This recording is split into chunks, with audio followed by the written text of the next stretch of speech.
नमस्कार, मेरा नाम राहुल कुमार है और आप टॉप रिपब्लिक चैनल देखना शुरू कर चुके हैं। बिहार की राजधानी किस करवट बैठेगी अभी फिलहाल कह पाना बड़ा ही मुश्किल है, लेकिन एक अनुमान लगा सकते हैं। जो बयानबाजी चलती है, जो नेता का हाव भाव होता है, जो बड़े बड़े मीडिया चैनल चलाती है, इससे आप राजनीति रूप से समझ सकते हैं कि बिहार की दिशा किधर मुड़ने वाली है। आप सभी जानते हैं कि 2024 इलेक्शन के बाद बिहार में 2025 का भी इलेक्शन है और 2025 खास करके क्षेत्रीय पार्टी के लिए बड़ा ही महत्वपूर्ण है। बात आरजेडी की हो या फिर बात जदयू की हो, आरजेडी की जहां तक बात करें तो उनको भी पता है कि 2025 का इलेक्शन क्यों खास है, क्योंकि उनके ही नेता को मुख्यमंत्री बनना है। तो वहीं नीतीश कुमार की बात करें तो नीतीश कुमार को भी पता है कि हमें भी मुख्यमंत्री का कुर्सी फिर से 2025 में कहीं ना कहीं मुझे मिल जाए। हालांकि नीतीश कुमार हर रैली और जहां भी जनसंवाद वो करते हैं वहां कहते हैं कि आने वाले भविष्य में 2025 का नेता तेजस्वी यादव है। जब से वो आरजेडी के साथ गठबंधन किए हैं तब से ये बात हर जगह वो बोलते हैं। लेकिन बात समझने वाली है कि नीतीश कुमार का जो 2-3 दिनों के अंदर में जो हाव भाव चेंज हुआ है और जदयू को लेकर जो राजनीति पूरे मीडिया चैनल में चलाई जा रही है, क्या नीतीश कुमार पलटी मारेंगे? पलटी मारेंगे तो बीजेपी क्या शर्त रखेगी? बीजेपी कौन सा ऐसा शर्त रखेगी जो नीतीश कुमार फिर से एनडीए में आएंगे? वहीं अगर आरजेडी को नीतीश कुमार को रखना है महागठबंधन में तो उनको क्या सावधानी बरतनी पड़ेगी, इस विषय पे हम आपको आज चर्चा करके थोड़ी बहुत जानकारी देने की कोशिश करेंगे। आपको सबसे पहले बता दें, नीतीश कुमार जी का जो 2-3 दिनों के अंदर में जदयू में खास करके जो खलबली मची है, कहा जा रहा है कि ललन सिंह अब जो है राष्ट्रीय अध्यक्ष नहीं बने रहेंगे। लेकिन आज तक 27 तारीख तक वो राष्ट्रीय अध्यक्ष हैं, लेकिन 29 तारीख के बाद संभवतः राष्ट्रीय अध्यक्ष की कुर्सी पे वो नहीं बैठे रहेंगे। लेकिन इसमें ये 2-3 दिनों के अंदर ऐसा क्या बदलाव आया, जो राजनीतिक रूप से जो बड़े बड़े पंडित जो राजनीति के हैं उनका क्या कहना है? आप जानते हैं कि जब बीजेपी के साथ नीतीश कुमार थे तो उनको असमंजस सी जब महसूस हुई थी तो ऐसी हलचल मची थी। उसके बाद आरजेडी में वो सेट हुए थे।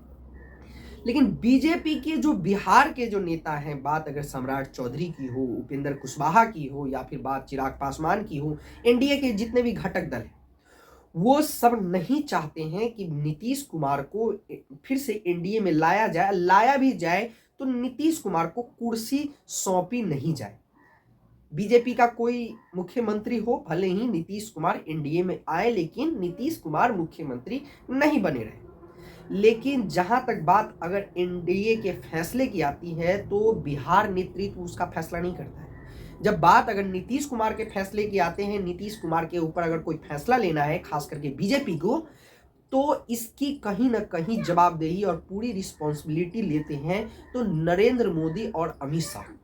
यही कारण है कि बिहार के जितने भी नेता हैं खास करके बीजेपी के, वो बयानबाजी करते तो हैं, लेकिन कब कब पलट जाए कोई कहना मुश्किल बात नहीं है। क्योंकि आप भी जानते हैं कि भले ही क्षेत्रीय नेता बोल रहे हैं, लेकिन नीतीश कुमार को लेकर नरेंद्र मोदी और अमित शाह पूरे आश्वस्त हैं कि अगर बिहार में 40 के 40 सीट अगर जीतनी है तो फिर कहीं ना कहीं नीतीश कुमार को लाना पड़ेगा। जो ही वोट बैंक नीतीश कुमार के पास बची हुई है उसको कन्वर्ट कराने के लिए बीजेपी में नीतीश कुमार को आना बहुत जरूरी है। और इसकी जानकारी और इसके महत्व को कहीं ना कहीं नरेंद्र मोदी और अमित शाह समझते हैं। और अमित शाह एकदम आश्वस्त है कि कैसे नीतीश कुमार को लाना है और किस फॉर्मेट में लाना है और क्या शर्त होगी। लेकिन अगर वही बात अगर आरजेडी की करे तो आरजेडी भी नीतीश कुमार को रखना चाहती है, लेकिन आरजेडी कहीं ना कहीं दबाव बना रही है कि नीतीश कुमार को हटा के तेजस्वी यादव को मुख्यमंत्री की कुर्सी जो है सौंप दी जाए। लेकिन ये इतनी जल्दी कैसे हो, इसी वजह से नीतीश कुमार की जो छटपटाहट है अब दिख रही है। नीतीश कुमार के ऊपर कहीं ना कहीं लालू प्रसाद यादव जी का दबाव बनाया जा रहा है और इसी का कारण है कि नीतीश कुमार जी अब जो है इसकी छटपटाहट के चपेट में आए। आरजेडी को ध्यान में रखना है कि अगर सत्ते में बना रहना है और चाहते हैं कि उप मुख्यमंत्री बने रहना, मंत्री बने रहना या फिर अपनी सरकार को चलाए रखना, तो नीतीश कुमार को कहीं ना कहीं समेट को रखना पड़ेगा। और इसकी कहीं ना कहीं जवाबदेही अब जो है तेजस्वी यादव जी के ऊपर है। वहीं आपको बता दें, कल जो कांग्रेस की मीटिंग थी, बिहार कांग्रेस की मीटिंग थी कल दिल्ली में, जिसमें राहुल गांधी, मल्लिकार्जुन खड़गे सभी लोग मौजूद थे और बिहार के तमाम जो कांग्रेस के नेता हैं वो मौजूद थे। लेकिन उस मीटिंग में मैंने जहां तक एक चीज को परखा और सूत्रों के हवाले से जो खबर मिली, दरअसल आपको बता दें उसमें ये खबर थी कि बिहार के जितने भी नेता थे, जो भी बिहार की नेतृत्व कर रहे हैं, राहुल गांधी और मल्लिकार्जुन खड़गे के समक्ष एक बात उन्होंने रखी। उन्होंने कहा कि नीतीश कुमार को बनाए रखना बड़ा ही महत्वपूर्ण है, क्योंकि एनडीए अलायंस चाहती है कि नीतीश कुमार को लाया जाए और बिहार की राजनीति में फिर से उठापटक किया जाए। लेकिन अगर नीतीश कुमार जी अगर हमारे इंडिया अलायंस में रहते हैं तो कहीं ना कहीं बिहार की जो 40 सीट है उस पर बहुत बड़ा इफेक्ट जरूर पड़ेगा।